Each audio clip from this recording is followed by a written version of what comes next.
SDRplay.net.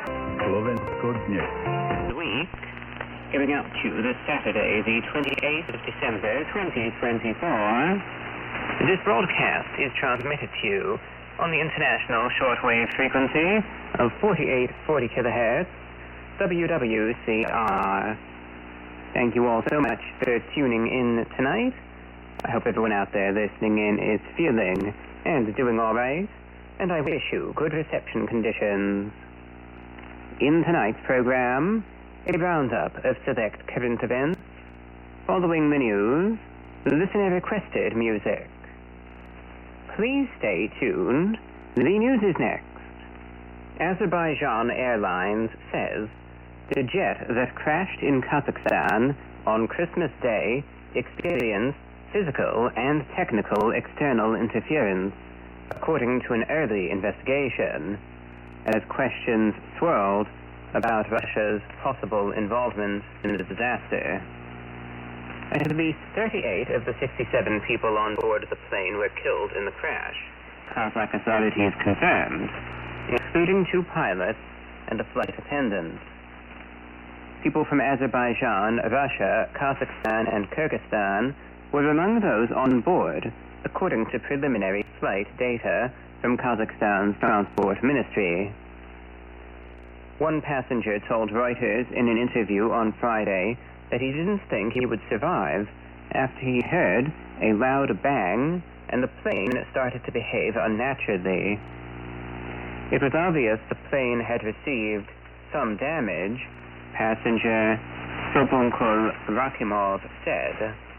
A U.S. official told CNN on Thursday that early indications suggested that a so-called Russian anti-aircraft system may have downed the passenger jet.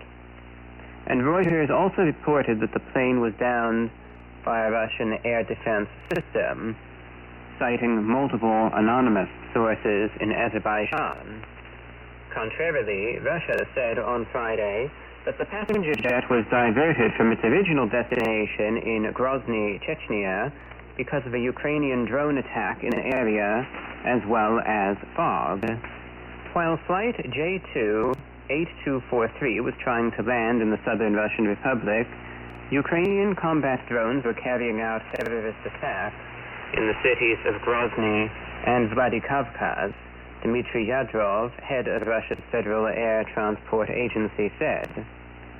Because of this, Yadrov said, the area's skies were closed, which meant the aircraft in the vicinity needed to leave the airspace immediately.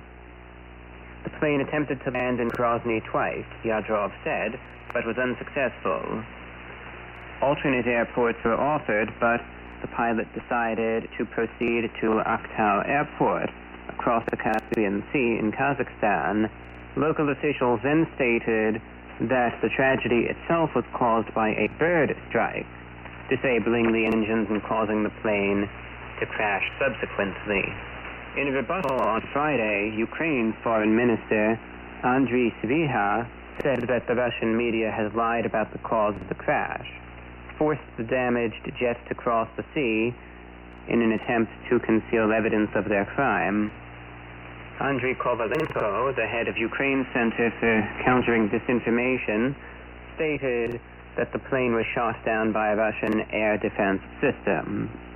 Regardless of the exact cause, video and images of the plane after it crashed show perforations in its body. The cause of these holes has not been confirmed. As investigations continue, Azerbaijan Airlines has suspended flights from the Azerbaijani capital, Baku, to 7 cities in Russia for safety reasons. The airline also announced that it will pay $11,800 in compensation to the victims of the crash and $23,000 to the families of those who died in the disaster, Azerbaijan's state news agency, Azertak, reported.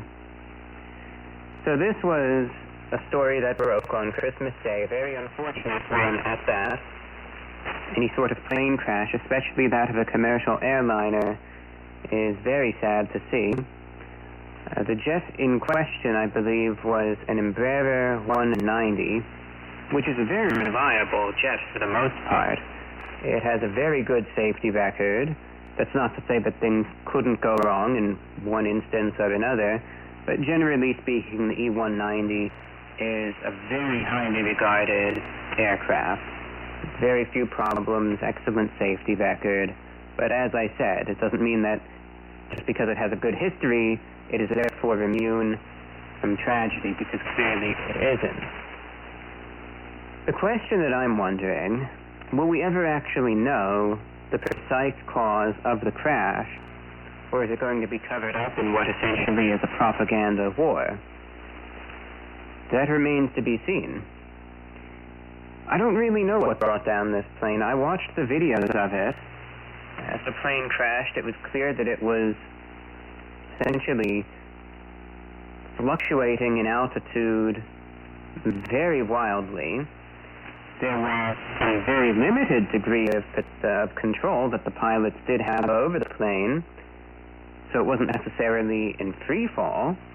But moments before the crash, there was video taken from the ground that showed the plane attempting to circle the airport in question, likely come in for a landing, but it was pitching uncontrollably up and down. There were some individuals who were pilots commentating professionally. I believe they mentioned that there wasn't any sort of pitch control, however. It was having trouble maintaining its altitude, essentially. Whether or not that was caused, this issue, by total engine failure, whether it was being caused by some technical defect, whether it indeed was caused by external factors. Now you have people both in Russia and Ukraine speculating. Far too early to tell. And as I mentioned, will we ever actually know the answer here? Because what you see a million times now, especially regarding this part of the world, you have competing narratives all the time, where Russia will say one thing, then Ukraine will come out with another statement, conflicting statement at that, and suggest something different. Sometimes the truth is indeed in one claim or the other. Sometimes it's in the middle. Sometimes it's something else entirely. So is it possible, because there was confirmation that there were ongoing drone attacks in the area, that is verified? That's why the plane was initially redirected. So could it have been an air defense system that mistook a target, shot down the plane, and this was a deadly tragedy that occurred in that regard? That's definitely possible. However, is the bird strike theory also possible? Absolutely. And there have been established incidents in the past. You could think all the way back to 2009. They called the Miracle on the Hudson, U.S. Airways Flight 1549, with Captain Sully. There was a movie made about that. That was a plane that took off in the New York City area, big jet airliner passenger plane. It took off. It flew essentially into a flock of birds.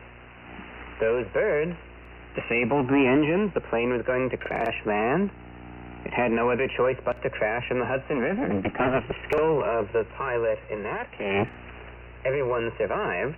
But a bird strike can be an extremely, extremely serious issue, even for a big passenger jet.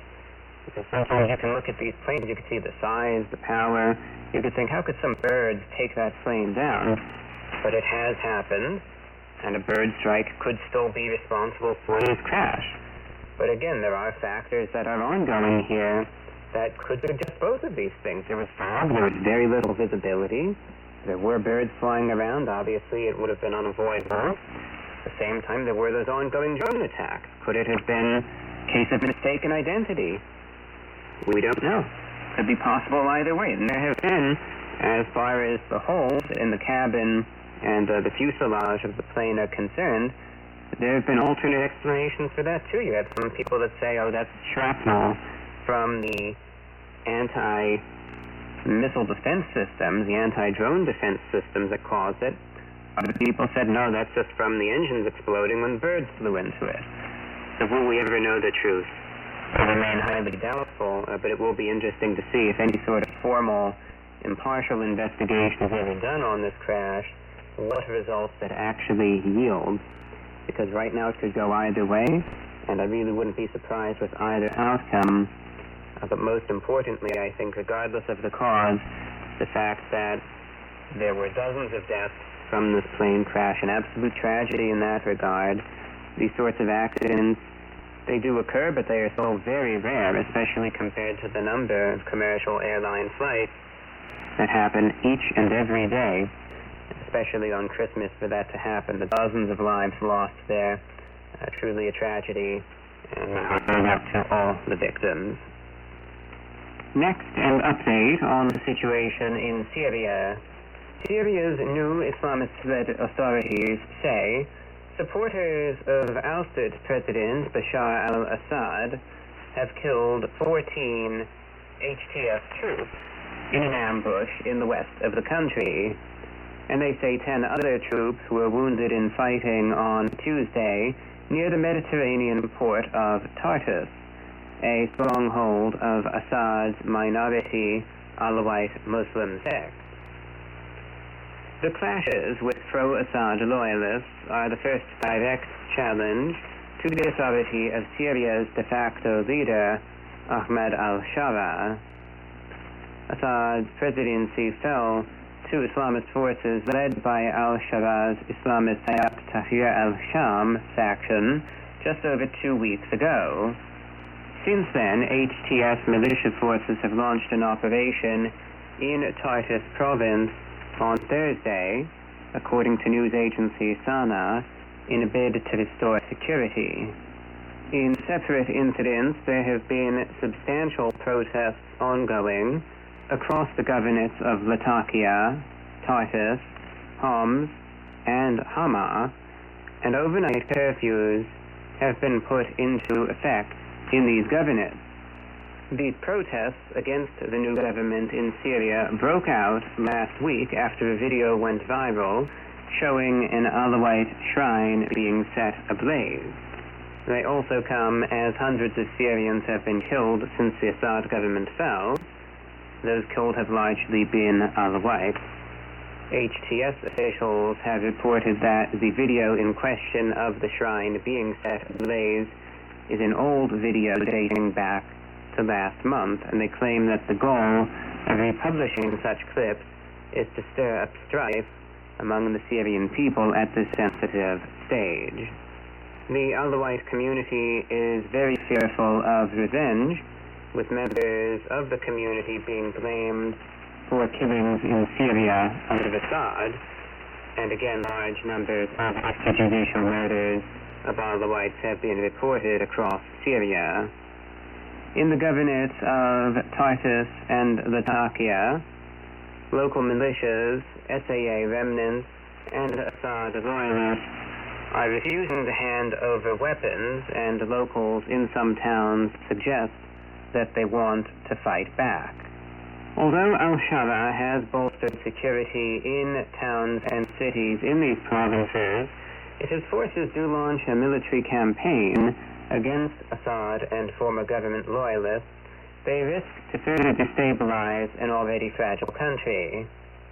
While the HTS has promised to protect the rights and freedoms of many religious and ethnic minorities in Syria, fresh protests also broke out in the country over the burning of a Christmas tree and violent attacks on Christian minorities in the country as well. So the latest concerning the situation in Syria, this to me anyway was only a matter of time. Even though Syria fell very quickly as far as everything is concerned, just because it happened fast didn't mean that there weren't numbers of people, perhaps sizable numbers of people, that were all aboard with the HTS and these various groups either. And I knew for certain that there was going to be dissent, that there were going to be holdouts, government remnants, military remnants, local groups, etc., that are in direct opposition to this new government of Syria. And I thought that it was only going to be a matter of time before essentially these two groups butt heads and something happens, and that seems to be occurring now. The areas in Syria where, again, the sentiment to the previous government, the Assad government, was most favorable were again the governorates of Latakia and Tartus, which border the Mediterranean. So these are two governorates that are in northwestern Syria. They are home again to a minority group known as the Alawites, which were some of Assad's strongest supporters, but there are also some other Islamic minorities, various Christian groups there, a lot of government officials who are still very favorable to the former Assad government, retreated to these provinces. There are still remnants of the Syrian Arab army that have yet to disband that are in these provinces as well. So it was only going to be a matter of time before something happened in these areas, and things seem to be happening now at this point. A few days ago, there were mass protests being reported in all of the cities and large towns in these two governorates in opposition to the HTS government of Syria. Some of these protests remained peaceful, some of them didn't. There were reports of armed clashes occurring, especially in the rural areas of these two governments, between local militias and holdouts of the former government. And one of these clashes was an ambush against a convoy of HTS personnel. It appeared to be done professionally, probably by a unit of the SAA that still has yet to disband. It was reported that the forces conducting the ambush used heavy machine guns and RPGs. They destroyed a number of HTS vehicles and killed about 14 members, wounding 10 others. And there's video emerging from some small towns across these governorates as well, of various gun battles occurring between Assad loyalists and again members of the new government. So fighting is becoming more widespread in these two governorates, not necessarily between various Islamist factions, but rather between supporters of the former government and security forces of the new government. And the question at this point now is going to be twofold. It's going to be, number one, how many individuals are there that are actively taking up arms and fighting against the HTS government? So how many Assad loyalists are there? How many local militias are there? How many of these various minority groups are there that are willing to take up arms? How many SAA remnants are still out there in these areas? If it's just a couple dozen people, this is going to be over within a few weeks. But if the number is in the hundreds or thousands or greater than that, this could be an additional phase in the Syrian civil war, which still has yet to end, because fighting still continues, again, between the Islamic State and the new government of Syria, between the Kurds and some of the various Islamist groups. And now you have clashes between supporters of the former government and the new government of Syria. So it's a very tense situation, and this could spiral out of control very easily. So this bears watching, and we will see what happens. We've been reporting on the African country of Mozambique considerably lately, but there has been a lot going on over there. More than 2,000 Mozambican families have sought refuge in neighboring Malawi this week, Malawian authorities said, as dozens of people were reported killed in spreading unrest over a disputed election in October. Some businesses, including banks, were closed in Mozambique's capital, Maputo, on Friday, and patrols were set up in some areas following a deadly prison riot and a breakout on Wednesday.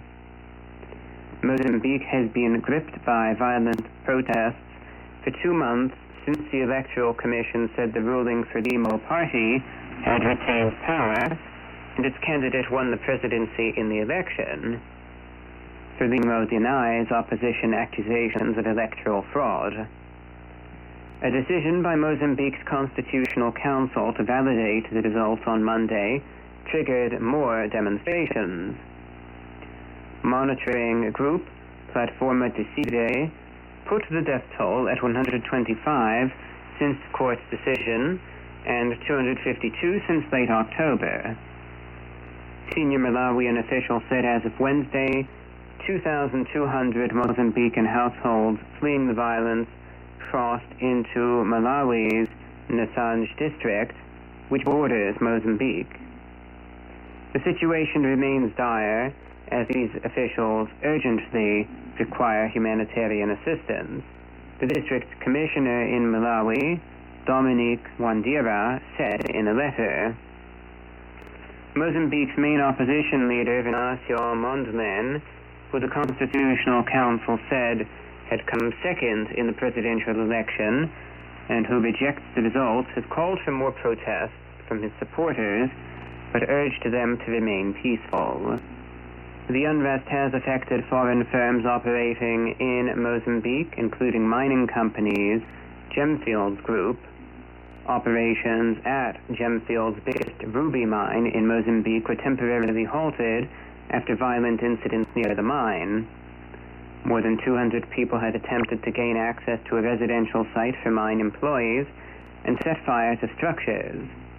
Mozambican security forces shot and killed 2 people during the incident.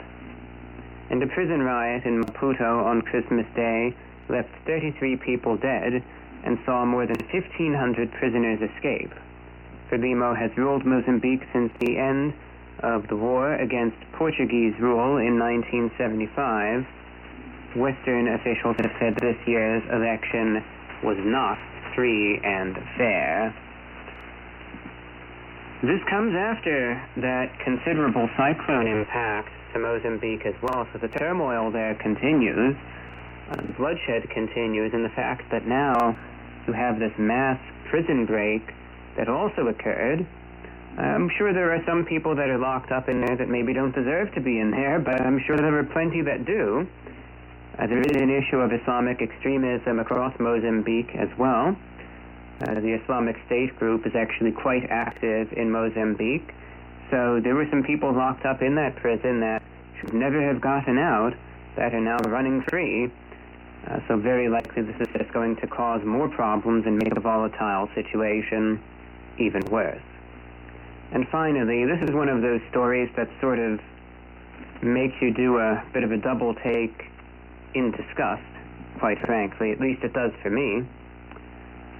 A pregnant woman who ordered pizza in Florida was stabbed 14 times by a delivery driver who police say was disgruntled over her tip. Osceola County Sheriff's Office deputies responded to the Riviera Motel in Kissimmee, Florida, with reports of a home invasion and stabbing on December 22nd. Arriving deputies located the victim, Melinda Irizarry, who was stabbed multiple times and then transported to an area hospital. She underwent emergency surgery for a ruptured lung and suffered stab wounds to the chest, arms, legs, and abdomen. Irizarry is currently in stable condition, the Osceola County Sheriff's Office said in an update. Authorities identified 22-year-old Brianna Alvelo as the delivery driver and suspect in the case. Officials said Irizarry placed an order at a Marco's pizza shop, and 30 minutes later the suspect arrived at the motel with the order. After getting smaller bills to fulfill the order, Irizarry ended up giving the driver a tip. After the incident, Irizarry told deputies the driver, quote, rolled her eyes and walked away without saying anything. Several hours later, Alvelo, the perpetrator, arrived back at the victim's motel room with an unknown male suspect who was armed with a firearm. They forced their way into the room.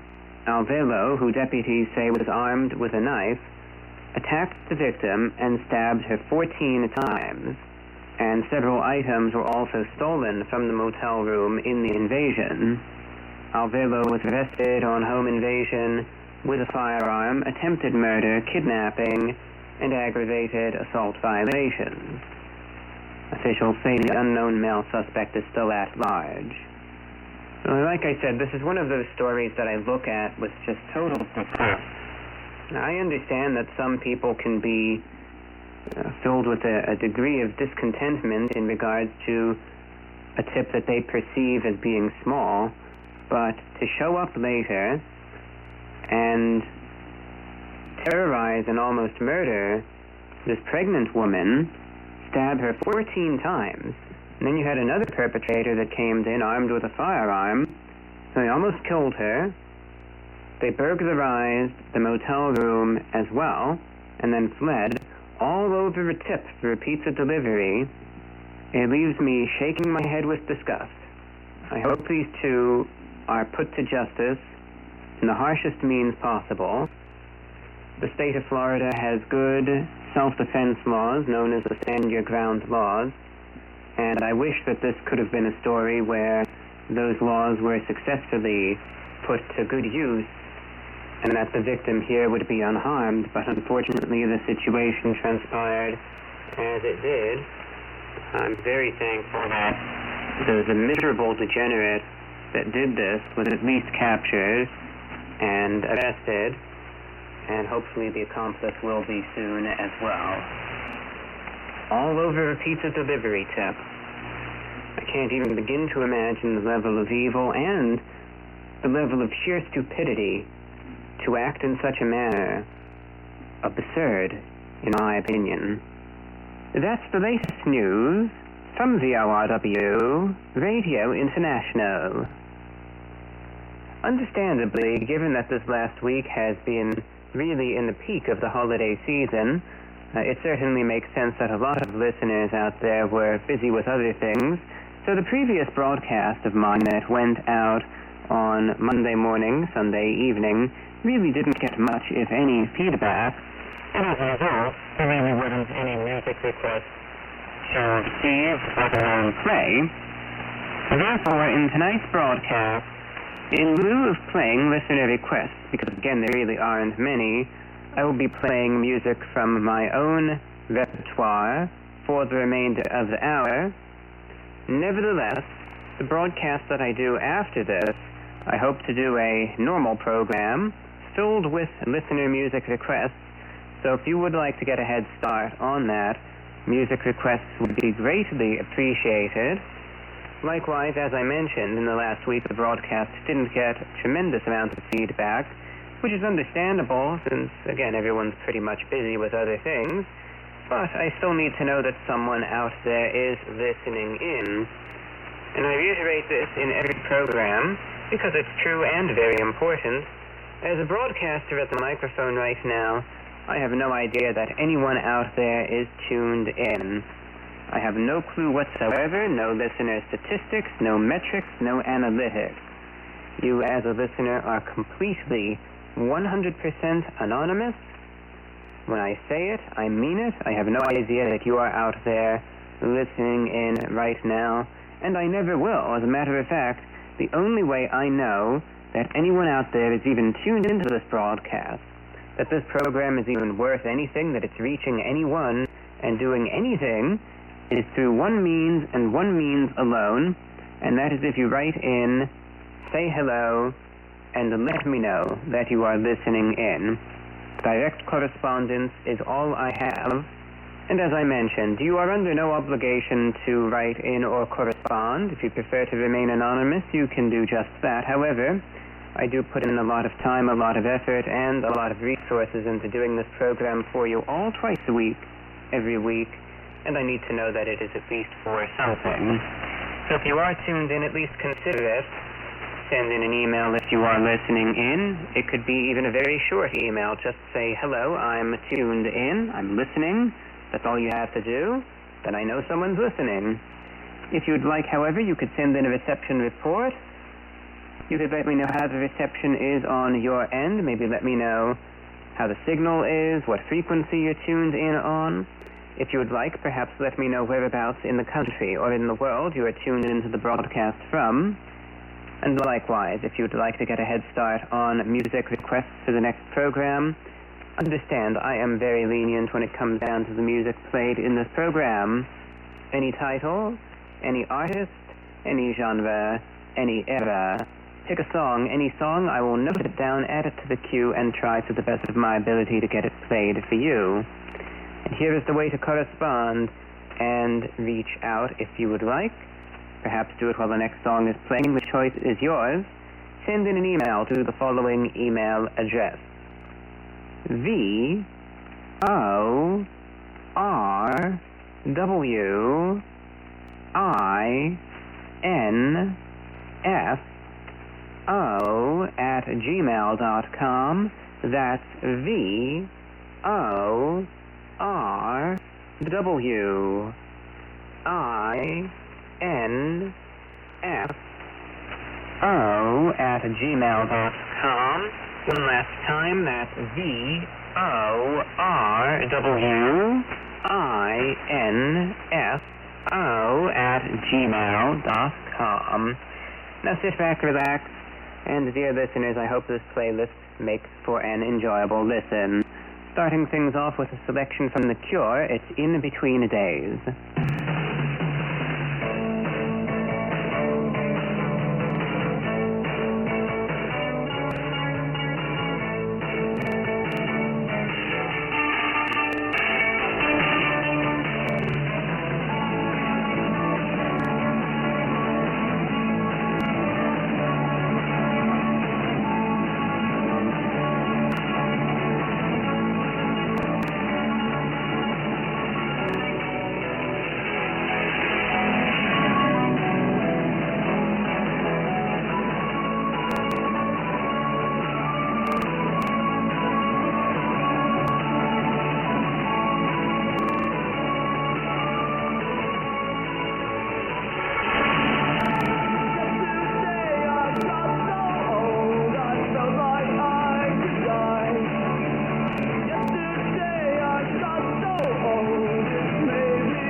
Girlfriend in a Coma, preceding that, In Between Days, song by the English rock band The Cure, released on July 19th, 1985, as the first single from the band's sixth album, Head on the Door. The song was an international success. In the UK, it was the band's ninth chart single and their fourth consecutive top 20 hit. While in the US, it was their first single to reach the Billboard Hot 100, where it peaked at number 99. It also charted in several European countries, increasing the popularity of the band. In Between Days is widely regarded as one of The Cure's best songs. In 2019, Billboard ranked the song number 3 on their list of the 40 greatest Cure songs. This is VORW Radio International. If you're tuned into this broadcast right now, any reception reports, pieces of feedback, music requests are welcome to VORWINFO@gmail.com.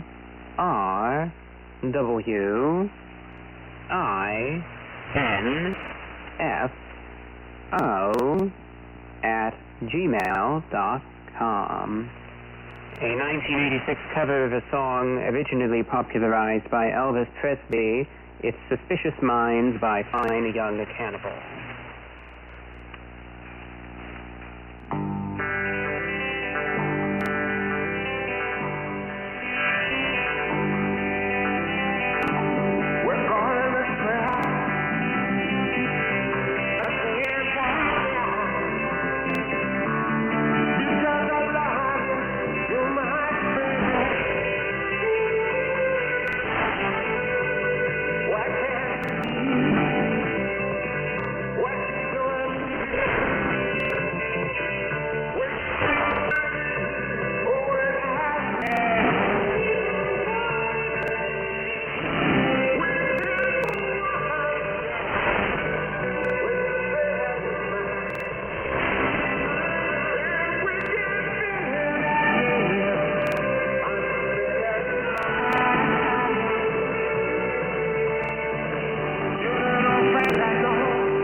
Rebel Rebel, song by the English singer-songwriter David Bowie, released in the UK on February 15, 1974 by RCA Records as the lead single from the album Diamond Dog. The album in question was conceived during a period of uncertainty over where David Bowie's career was headed. It's the result of multiple projects Bowie envisioned at the time: a scrapped musical based on Ziggy Stardust, an adaptation of George Orwell's novel 1984, and an urban apocalyptic scenario based on the writings of William S. Burroughs. Played before that, Suspicious Minds by Fine Young Cannibals.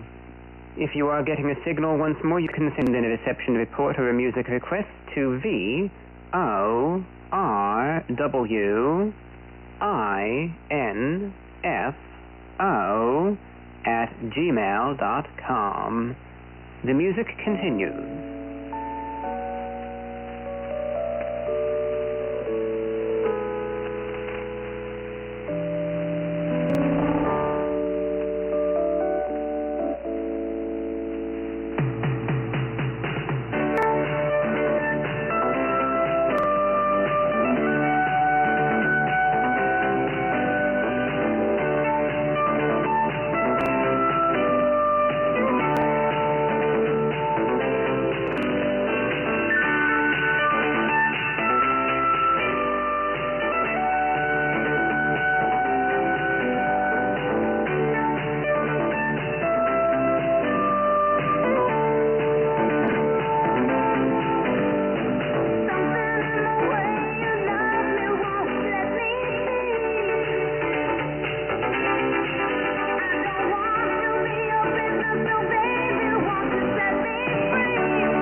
down the road out of bed and she ran to the police station.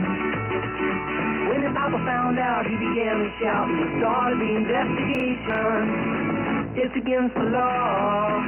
It was against the law. Oh, what your mama saw? It was against the law. The mama looked down and spit on the ground every time her name gets mentioned. The papa said, oh, if I get that boy, I'm gonna stick him in the house of detention. Well, I'm on my way. I don't know where I'm going. I'm on my way. I'm taking my time, but I don't know where. Goodbye, Rose, the queen of Corona. See me and Julio down by the schoolyard. See me and Julio down by the schoolyard.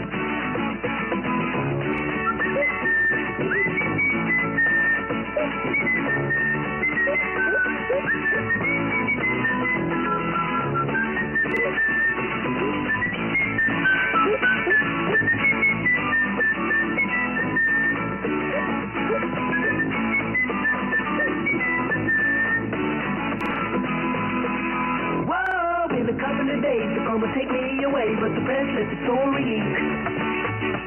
Now when the radical priests come to get me released, we is all on the current news week, and I'm on my way.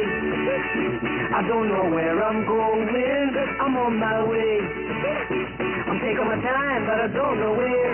Goodbye, Rose, the queen of Corona. See me and Julio down by the schoolyard.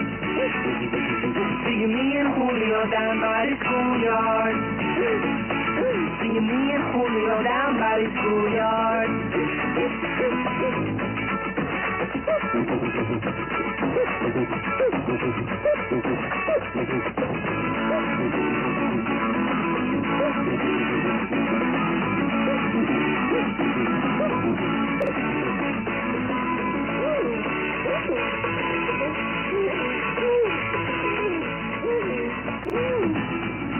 Me and Julio Down by the Schoolyard by Paul Simon, and preceding that was Borderline by Madonna.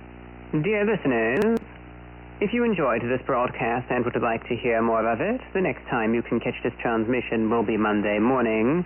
That's Monday, the 30th of December, 2024, at the time of 12 o'clock a.m. Eastern. That's midnight Eastern, Monday morning. Most of you would still think of that as Sunday evening. And indeed, that would be 11 p.m. Central Sunday evening, Sunday the 29th of December 2024, 10 p.m. Mountain Sunday evening, 9 p.m. Pacific Sunday evening, right here on the international shortwave frequency of 4840 kHz.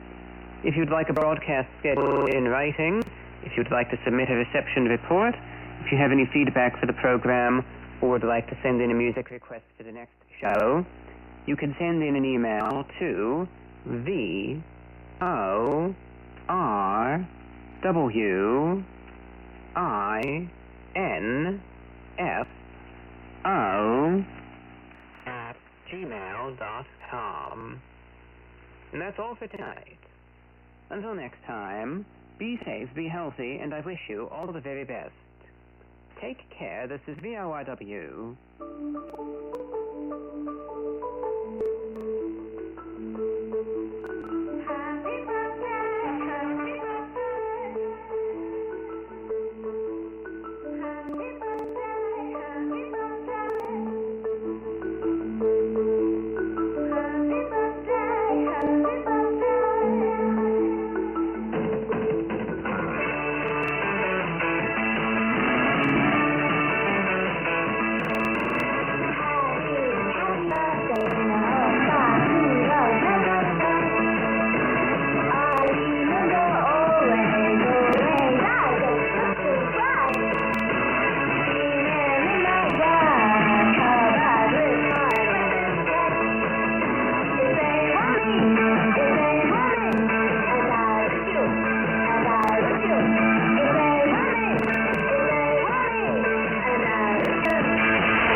victory now.